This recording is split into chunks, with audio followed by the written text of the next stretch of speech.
आजकल आंधी तूफान खूब आ रहे हैं, उड़ रही है धूल मिट्टी। इससे क्या आपके गले में भी खराश हो रही है, कान नाक गले में खुजली हो रही है? जानिए इससे कैसे बचें सेहत के पहले सेगमेंट में। क्या सनस्क्रीन लगाने से धूप से मिलने वाला विटामिन डी शरीर सोख नहीं पाता है, और अगर ऐसा है तो क्या किया जाए, ये जानिए सेहत के दूसरे सेगमेंट में। सुबह सुबह सुस्ती भगाने के लिए कॉफी पीते हैं, कॉफी के बदले एनर्जी के लिए कौन सी हेल्दी ड्रिंक्स पिएं, ये जानिए सेहत के आखिरी सेगमेंट में। Brought to you by Namaste India and Sensodyne K. India को पसंद है थोड़ा ज्यादा। नमस्ते इंडिया डेयरी प्रोडक्ट्स, प्रॉमिस थोड़े ज्यादा का।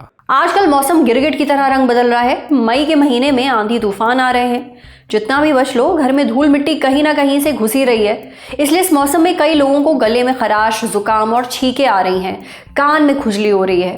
कुल मिलाकर इस मौसम में धूल मिट्टी से नाक, कान, गले तीनों का ही हाल बेहाल है। अब मौसम पर तो हमारा बस नहीं है, पर इस दिक्कत से कैसे बचें ये ज़रूर हम आपको बता सकते हैं। आज सेहत के इस एपिसोड में डॉक्टर से जानेंगे धूल मिट्टी उड़ने से गले में खराश क्यों होती है, इसके साथ ही नाक और कान में खुजली की समस्या क्यों होती है, इसे बचा कैसे जाए, और अगर आपको दिक्कत हो रही है तो फिर इसका इलाज क्या है, ये सब पता करेंगे। सुनिए।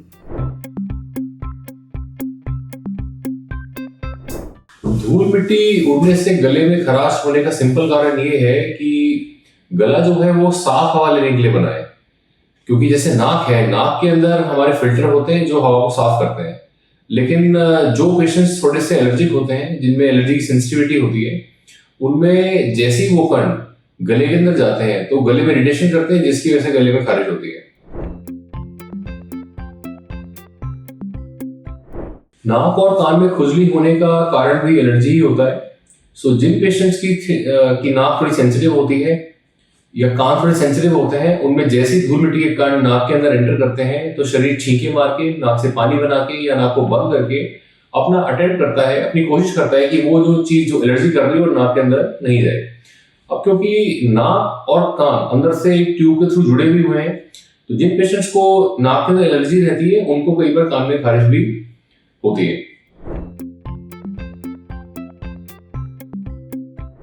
नाक और कान की खुजली से बचने का सिंपल तरीका है कि जितने भी धूल मिट्टी वाले काम है या धूल मिट्टी वाले जो हमारे एरियाज है उनको हम अवॉइड कर सकें, या कोई भी हम धूल मिट्टी का काम करें तो उस टाइम एक सिंपल मास्क पहन लें, और घर की साफ सफाई के लिए हम झाड़ू की जगह वैक्यूम क्लीनर का इस्तेमाल करें। नाक और कान की खुजली से बचने का एक उपाय और भी है, जिसको हम एयर प्यूरिफायर बोलते हैं।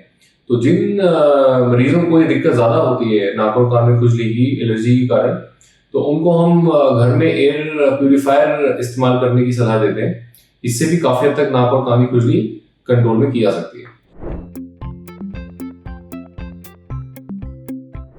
इसका इलाज भी सिंपल होता है ज्यादातर मरीजों में, क्योंकि दिक्कत ज्यादातर मरीजों में कम ही पाई जाती है।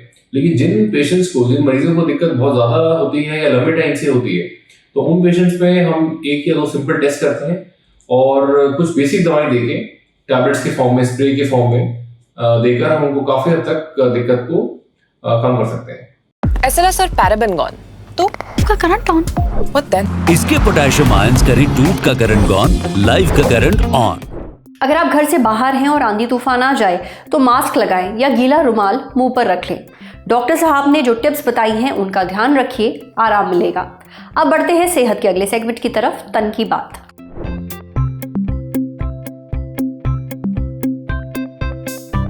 चाइना में एक 48 साल की महिला बिस्तर पर लेटी थी। सोते सोते उन्होंने करवट ली, हड्डी पर जोर पड़ा और हड्डी चट से टूट गई। ऐसा इसलिए हुआ क्योंकि उनके शरीर में विटामिन डी का लेवल बहुत कम था। विटामिन डी का मुख्य सोर्स धूप है, लेकिन इन महिला को धूप कतई पसंद नहीं थी। वो हमेशा से ही धूप पे निकलने से बचती थी कि कहीं स्किन टैन ना हो जाए। अगर कभी निकलना पड़ा भी तो पूरी भागे कपड़े पहनकर निकलती थी। पूरे शरीर में भर भर कर सनस्क्रीन लगाती थी कि कहीं टैनिंग ना हो। विटामिन डी की कमी की वजह से महिला को गंभीर ऑस्टियोपोरोसिस हो गया, यानी उनकी हड्डियां खोखली हो गई, एकदम कमजोर हो गई, इतनी कि करवट भर लेने से टूट गई। भाई ये किस्सा डराने वाला तो है, अब खड़ा होता है एक बहुत बड़ा सवाल, क्या सनस्क्रीन लगाने से शरीर धूप से मिलने वाला विटामिन डी सोख नहीं पाता? ये हमने पूछा मेरेंगो एशिया हॉस्पिटल फरीदाबाद में ऑर्थोपेडिक्स डिपार्टमेंट के हेड डॉक्टर अनुराग अग्रवाल से। डॉक्टर अनुराग कहते हैं कि विटामिन डी का मुख्य सोर्स सूरज की किरणें हैं, यानी शरीर को सबसे ज्यादा विटामिन डी धूप से मिलता है, खासकर अल्ट्रावायलेट बी यानी यूवीबी किरणों से। जब स्किन पर सूरज की अल्ट्रावायलेट बी किरणें पड़ती हैं तब शरीर विटामिन डी बनाता है। जब आप सनस्क्रीन लगाते हैं तो उसमें मौजूद तत्व सूरज की इन अल्ट्रावायलेट किरणों को ब्लॉक कर देते हैं। कितनी अल्ट्रावायलेट बी किरणें ब्लॉक होंगी यह सनस्क्रीन के एसपीएफ पर निर्भर करता है। एसपीएफ यानी सन प्रोटेक्शन फैक्टर। अगर आपकी सनस्क्रीन का एसपीएफ 15 है तो वो करीब 93% किरणों को रोकता है। एसपीएफ 30 है तो वो लगभग 97% किरणों को रोकता है। एसपीएफ 50 है तो वो करीब 98% यूवीबी किरणों को रोकता है। जो लोग रोज बहुत ज्यादा सनस्क्रीन लगाते हैं, बिल्कुल भी धूप में नहीं बैठते, उन्हें नेचुरल तरीके से विटामिन डी नहीं मिल पाता।